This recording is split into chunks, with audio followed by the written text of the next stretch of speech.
So in my recent video, I expressed concerns that many people in the cryptocurrency space are waking up to that Lido, liquid staking protocol, LDO, their smart contract, is having potentially way too much authority over the Ethereum network. If you want to know what those concerns are, I highly recommend you check out the video. I've linked it down below in the video description. So in that video, I promise to provide you all with other options for liquid staking or just staking your Ethereum in general.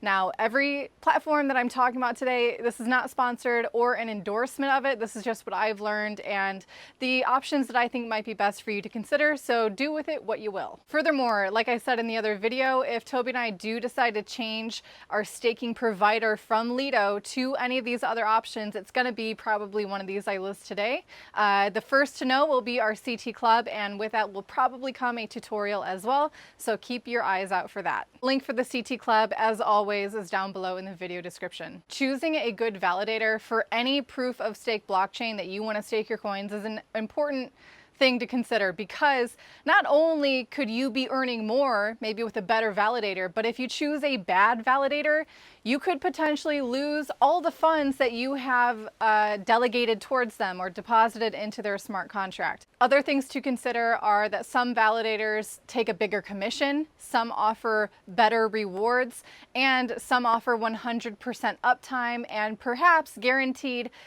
security against things like slashing, which, by the way, slashing is what happens when a validator either cannot keep up with the software, cannot have an appropriate amount of uptime to run the network, or they are found out to be doing something malicious like fiddling with transactions, censoring transactions, etc. So without further ado, here are 4 options for you to stake your Ethereum. They come from custodial options all the way to non-custodial options, those that want to delegate your coins and those that want to run your own validator. I got you covered. This is just going to be a brief overview for anyone who just wants to have a place to start in your own research of these platforms. If you want to have a more in-depth review of any of the platforms that I'm mentioning today, please let me know in the comments down below. So the first one we have is Rocket Pool. There's several things I like about Rocket Pool.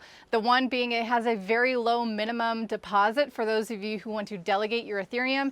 You can do as little as 0.01 Ethereum.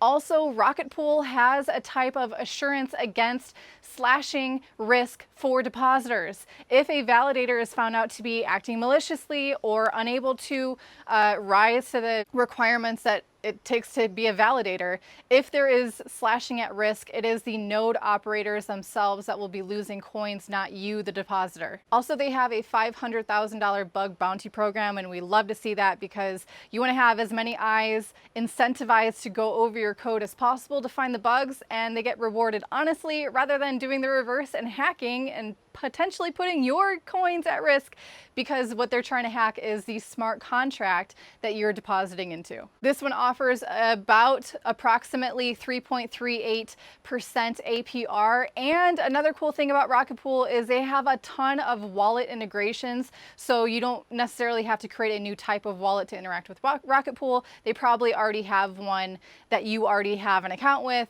if you're at all, into using decentralized exchanges or DeFi already. Next up, we have Stater. They're offering 3.8% APR. They have a $1 million bug bounty program, so they're very heavily invested in the future security of their smart contract. And much like Rocket Pool, they also have a lot of wallet options for you to integrate with, but they don't have that slashing protection.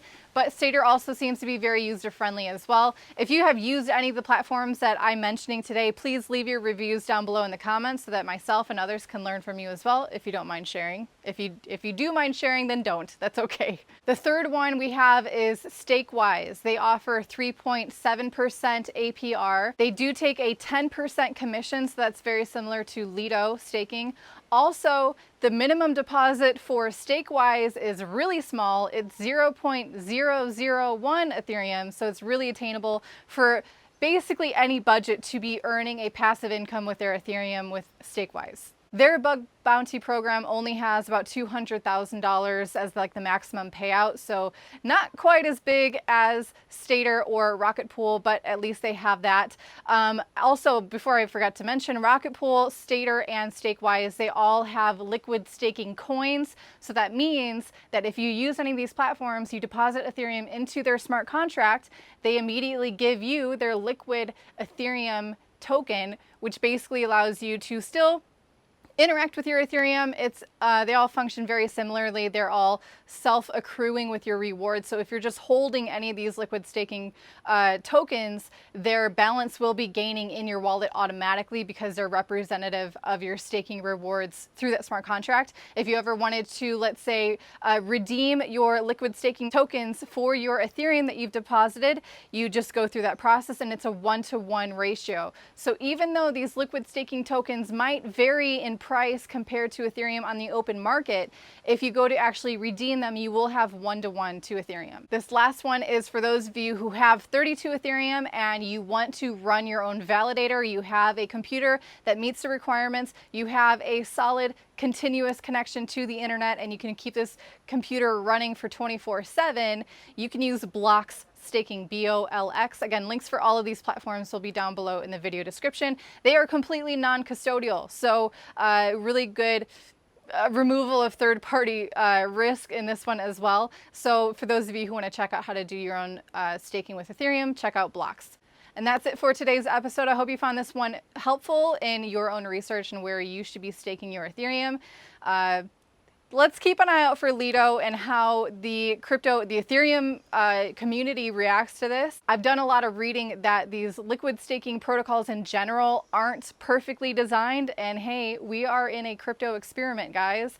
It's been 10 years, but it's still going strong as an experiment, especially with things like liquid staking. So Lido might be the first one to show some weaknesses, and we'll see how these other ones develop as well. But I think at the very least, we should try to spread out the market share from Lido Finance to these other options. So let me know what you think in the comments. Hit like and subscribe. We'll see you tomorrow. Bye, guys.